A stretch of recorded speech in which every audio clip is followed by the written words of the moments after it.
আসসালামু আলাইকুম ওরহমতুল্লাহ। আল মাহমুদের লেখা হযরত মুহাম্মদ সাল্লাল্লাহু আলাইহি সাল্লামের জীবনী শিশু কিশোরদের জন্য আল মাহমুদ এই বইটি লিখেছেন। আল মাহমুদের লেখা সম্বন্ধে আমরা সকলেই জানি যে তার লেখা অসাধারণ। তো আল মাহমুদ এই যে গ্রন্থটি লিখেছেন শিশু কিশোরদের জন্য, এই গ্রন্থটি শিশু কিশোরদের জন্য লেখা হলেও এই গ্রন্থটি এমন একটি দারুণ গ্রন্থ যেটা যে কোনো বয়সের পাঠক পড়লেই এখান থেকে অসাধারণ মজা পাবে। কারণ এই বইটি সর্বশ্রেষ্ঠ মানুষ হযরত মুহাম্মদ সাল্লাল্লাহু আলাইহি সাল্লামকে নিয়ে লেখা হয়েছে।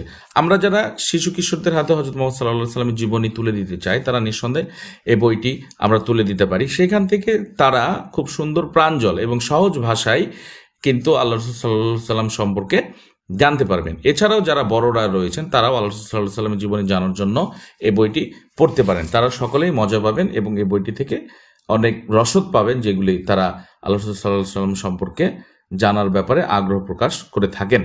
এই গ্রন্থটিতে আল মাহমুদ প্রথম দিকে আল্লাহ রাসূল সাল্লাল্লাহু আলাইহি সাল্লামের যে জন্মস্থান জাজিরাতুল আরব, সেইখানকার সংস্কৃতি, সেইখানকার মানুষের জীবনযাপন, অর্থনৈতিক বিষয়গুলি, এছাড়াও সেখানকার কালচারাল যে বিষয়গুলি, সেই বিষয়গুলি তিনি এখানে তুলে ধরেছেন।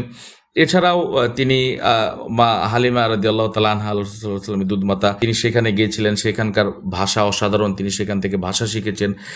এছাড়াও হযরত মুহাম্মদ সাল্লাল্লাহু আলাইহি সাল্লামের জন্মের পূর্বে তার পিতা হারিয়ে যায়, এরপরে মা আমিনা আর কাছে তিনি বড় হয়েছেন, কিছুদিন তার সঙ্গ পেয়েছেন আল্লাহ রাসূল সাল্লাল্লাহু আলাইহি সাল্লামের মায়ের, এরপরে দাদার, এরপরে চাচার যে সঙ্গ তিনি অসাধারণভাবে পেয়েছেন, সে বিষয়গুলো এখানে তুলে ধরা হয়েছে। তারা কিভাবে সাহায্য সহযোগিতা করেছেন আল্লাহ রাসূল সাল্লাল্লাহু আলাইহি সাল্লামকে। এরপরে আল্লাহ রাসূল সাল্লাল্লাহু আলাইহি সাল্লাম যে নবুয়ত লাভ করেছেন, সে নবুয়ত লাভকালীন সময় যে তার স্ত্রী তার সাথে কিভাবে সময় দিয়েছেন, তাকে সহযোগিতা করেছেন। তিনি ভয় পেয়েছিলেন, সে ভয়কে তিনি জয় করার জন্য মা খাদিজাতুল কুবরা রাদিয়াল্লাহু তাআলা আনহা কি কার্যক্রমগুলি তিনি করেছিলেন, সে বিষয়গুলি এখানে আছে। আল্লাহ রাসূল সাল্লাল্লাহু আলাইহি সাল্লাম এরপরে দাওয়াতি কাজ করেছেন, দাওয়াতি কাজের সময় তিনি কীরকম বাধা পেয়েছেন, এরপরে আল্লাহ রাসূল সাল্লাল্লাহু আলাইহি সাল্লাম তারপরে দাওয়াতি কাজ চালিয়ে গেছেন।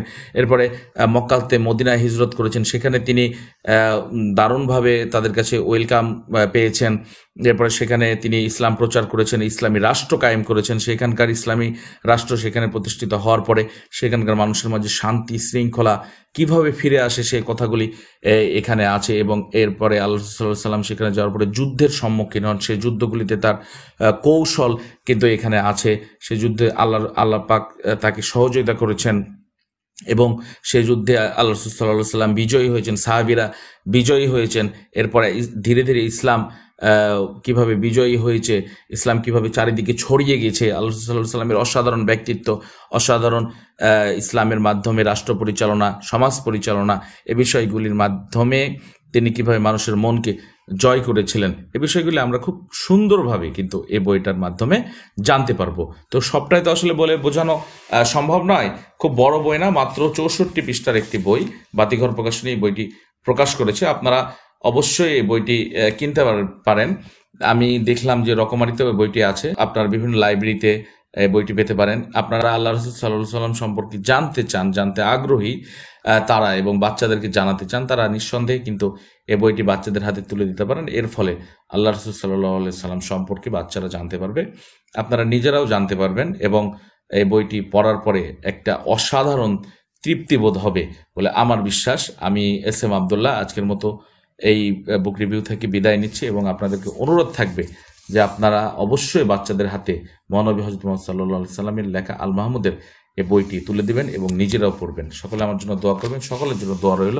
বিদায় নিচ্ছি আজকের মতো। আসসালামু আলাইকুম ওয়া রাহমাতুল্লাহি ওয়া বারাকাতুহু।